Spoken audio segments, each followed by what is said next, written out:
Not just a dark but a blind night. The kind where the city lights give up and die on their own, and the moon drowns in clouds thick as axle grease. The air is dense, heavy, smells of rust, rain, and something else. Sweetish and rotten, as if they'd buried candy under the asphalt and it had spoiled. A perfect night to make a mistake. The last mistake of your life. 3 shadows slid down the deserted street, their breath ragged white plumes tearing through the gloom. Sean led the way, his lean, nervous body tense to the breaking point. He was the brain of this operation, his eyes, accustomed to lies, greedily searching the darkness for their target. This one. His whisper sounded like a gunshot in the tomb-like silence. Gray with peeling paint. Seems like the only one on the whole block with windows still intact. Travis, massive, with a dull, perpetually frightened face, sniffled wetly. And there's really cash there? In the blind guy's house?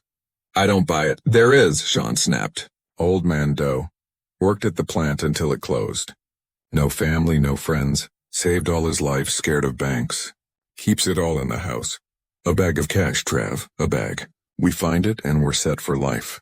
Travis gulped and nodded. It never took much for him, just enough to stop being scared and start craving. The third William was silent.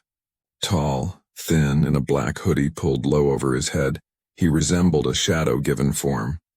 He didn't want to go. Something was wrong with this house. Too quiet, too wary, even for a blind old man.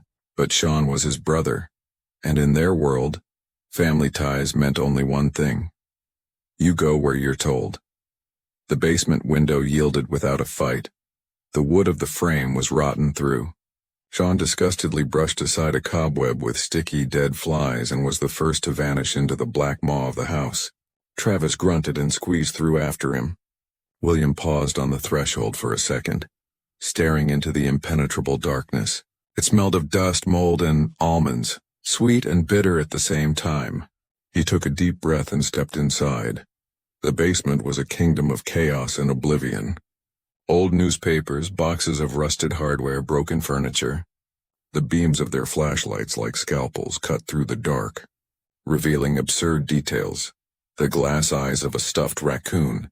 A stack of yellowed sheet music notebooks covered in a thick layer of dust. So where are we looking for his treasure? Travis hissed, nearly tripping over a set of rusty dumbbells. It's just a junk heap in here. Not here. Sean directed his beam toward the door leading further into the house. He's upstairs. In the living room or bedroom. Move quietly. He's asleep. Just a ghost in his own house. They slipped out of the basement into a narrow hallway. The house inside was strange. Clean, almost sterile. But the furnishings were arranged in a flawless, frozen order. Books stood in neat rows on the shelves without a hint of disorder. Old photographs hung on the walls, but instead of people's faces, they showed only dark, blurred smudges. William thought for a moment that from one of the photos, something with eyes too large was looking at him, not a person. He looked away. They moved upstairs. The stairs creaked under Travis's weight, and Sean turned around, gripping the knife he'd brought, just in case. His face was pale and angry. Quiet, idiot, he hissed. I'm trying. Travis justified himself, but took his next step even more carefully. Upstairs, an even deeper silence awaited them. It was thick, physical, pressing on their eardrums. The air was clean, but that strange almond smell was more perceptible here. Sean gestured toward the first door. It was ajar. Travis, pressured by his brother's authority, pushed it open. The bedroom, a large bed made with military precision, heavy curtains blocking out the light. On the nightstand, a glass of water, horn-rimmed glasses, and a pistol. Black, shiny, well-maintained. Travis whistled softly. Look, he's armed. A blind man with a gun? Sean snorted, but a note of uncertainty crept into his voice. That's like a dead man with a thermometer. Don't worry, he still can't see us. They searched the room with their characteristic clumsy diligence. Drawers were yanked out, contents thrown on the floor. No money. Living room, Sean commanded, and they stepped back into the hallway. And then William stopped. He felt it on his skin. They were not alone. The skin on his back suddenly broke out in an icy sweat. He slowly turned around. At the far end of the hallway by the stairs leading down stood a figure. Tall, straight, the old man, John Doe. He was dressed in a dark robe buttoned all the way up. His gray hair was neatly combed. His face wrinkled but calm, almost serene. But the worst part was his eyes. They were open, milky white, bottomless, devoid of any hint of pupils. They looked right through the darkness, through the walls, through the boys themselves. And they were fixed precisely on William. He stopped breathing. His heart froze in his chest, then burst into a frantic dance. "Sean," he squeezed out, but his voice broke into a whisper. Sean and Travis turned around. Travis let out a short, stifled squeak like a mouse in a cat's claws. The blind old man stood motionless. He didn't ask who was there. He didn't scream. He just stood and looked. It seemed he didn't just know they were here. He knew who they were, and where each of them stood. "Mr. Doe," Sean began, trying to control the tremor in his voice. We didn't mean to disturb you." The old man's lips twitched, forming something remotely resembling a smile, but the smile of a spider seeing a fly caught in its web. "Disturb?" His voice was low, velvety, without a single note of fear or surprise. It sounded as if he had been waiting for this call all his life. "Oh no, boys. You are not disturbing, you are completing the picture." He took a step forward, soft, silent, precise. He didn't stretch his hands out in front of him, as blind people usually do. He walked with the confidence of a sighted man in a well-known room in bright light. "The money," Travis croaked, retreating. "We just want the money and we'll leave." "Money?" The old man smiled again. His milky eyes slid over Travis's face and he flinched as if touched by a hot iron. "It's in the living room, in a silver box under the sofa. Go on, take it." His offer hung in the air. It was unnatural, wrong, it was a trap. They all felt it, even the dim-witted Travis. Sean, driven by fear and greed, rushed into the living room. Travis, not knowing what else to do, shuffled after him. William remained in the hallway, pressed against the wall, unable to tear his gaze away from the man. John Doe turned his head toward him. His blind eyes narrowed. "You will stay. You are special. You feel it, don't you? The silence. The music. It plays only for us." From the living room came a victorious cry from Sean. "Holy shit. It's here. A whole stack. Trav, look." The sound of an opening box, the greedy rustle of stacks of bills, and the old man didn't move. His smile widened, revealing teeth that were too even, too white. "Take it. It's yours. Your payment." And then something in the house switched. The silence was replaced by a barely perceptible low-frequency hum. The air trembled. The glass in the window frames vibrated. The almond smell hit his nose with such concentration that William's vision swam. A new sound came from the living room. Not a scream, not a struggle. It was a wet, squelching sound, as if someone had slapped a huge piece of raw meat on the floor. Then another one, and Travis's quiet, bewildered sigh as he turned toward it, and cut off. Silence fell, even deeper than before. William choked on terror. He looked at the old man, who looked back at him with his blind eyes, and in them was expectation. What did you do?" William whispered. Nothing, I am merely a keeper, a guardian of the threshold." "And they—" He nodded toward the living room. "Were the keys. Not very good ones, fragile. Keys tend to break in the lock." The door to the living room was open. A trickle of something dark and thick was seeping from behind it. It slowly spread across the floor, soaking into the old carpet. William pushed off the wall. His only thought was to run. Downstairs, down the stairs to the basement, outside into that terrible but familiar world. He dashed for the stairs. The old man didn't try to stop him. He just stood and watched him go. "Run," he said softly. "Try, but the house is already closed. To everyone. Except you." William flew down, his feet barely touching the steps. His heart pounded, trying to escape his chest. The basement. The window. He burst into the basement, stumbled over a box, fell, scraped his knees, jumped up.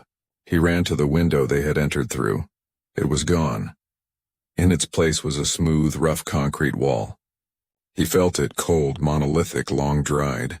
No window, there never had been. No, he groaned. No, no, no.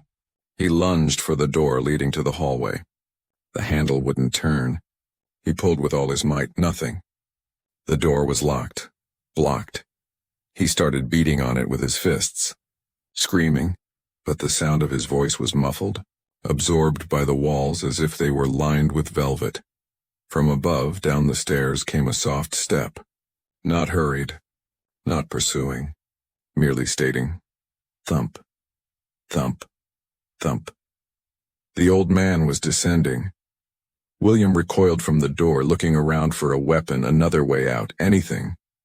His gaze fell on an old dust-covered music notebook. It lay on that very same box. He opened it mechanically. Sheet music, strange, broken, obeying no laws of harmony. They were covered in notes in some unfamiliar, sharp, angular language, and in the middle of the notebook was a drawing, a schematic of this house. A strange symbol was drawn in each room, and from the living room where Sean and Travis had remained, 2 winding lines led to the basement, right to the spot where he was now standing, and at the bottom was an inscription. Post tenebra spero. Lucem. After darkness I hope for light. The footsteps stopped right outside the door. William froze, holding his breath. The handle turned slowly. The door swung open silently. John Doe stood on the threshold. In his hand he held the silver box. It was open, but inside weren't bills. There was something there, pulsating faintly with a dull crimson light. The humming and the almond smell emanated from it. They found what they were looking for, the old man said. Their greed was the key, their fear, the energy, and their lives. The payment. He took a step forward. William retreated, stumbling against a pile of junk. What are you? He exhaled. Me? Nothing, a caretaker. A guardian. A long time ago I was just like you, curious, stupid. I came in here to steal. And I stayed. So the next one would find me. The chain must continue. Someone must greet the keys and escort them to the door. What door? William's voice cracked into a falsetto. The old man extended his hand with the box. The crimson light grew brighter, filling the basement, casting giant, distorted shadows on the walls. The one behind this one, the one that yearns to come out. It is hungry, and the world outside is so big and juicy. William looked at the box in horror. It wasn't a source of light. It was an opening, a tiny rift in the very fabric of reality, and through it something was looking at him, something ancient, hungry, and infinitely lonely. No. William screamed. I don't want to. You have no choice. The old man's voice suddenly changed. It began to layer over itself like on an audio tape, filled with dozens, hundreds of other voices. Old, young, male, female. All those who had once entered this house and never left. You felt its music. You heard its call. You already belonged to it. The basement walls stirred. The shadows came alive, reaching for him with tendrils of darkness. The floor beneath his feet became soft, sticky. The old man approached. His blind eyes reflected the crimson light of the box, and now they glowed from within. Do not be afraid. It will all be over soon. You will become part of something greater, eternal, and I will finally see the light. I have fulfilled my duty.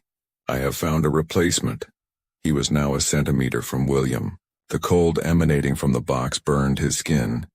Just look inside. Hundreds of voices whispered with one mouth, and you will find peace. The last thing William saw before the crimson abyss swallowed his vision was the old man's face. And his blind eyes, finally cleared. A pupil appeared in them, alive, full of horror and hope. He saw freedom, and then the darkness closed in. The next morning, John Doe's house stood just as quiet and inconspicuous. The wind chased scraps of newspaper down the deserted street. Inside, in the impeccably clean living room, a silver box stood by the sofa, closed, and in the armchair by the window sat a tall, thin youth in a black hoodie.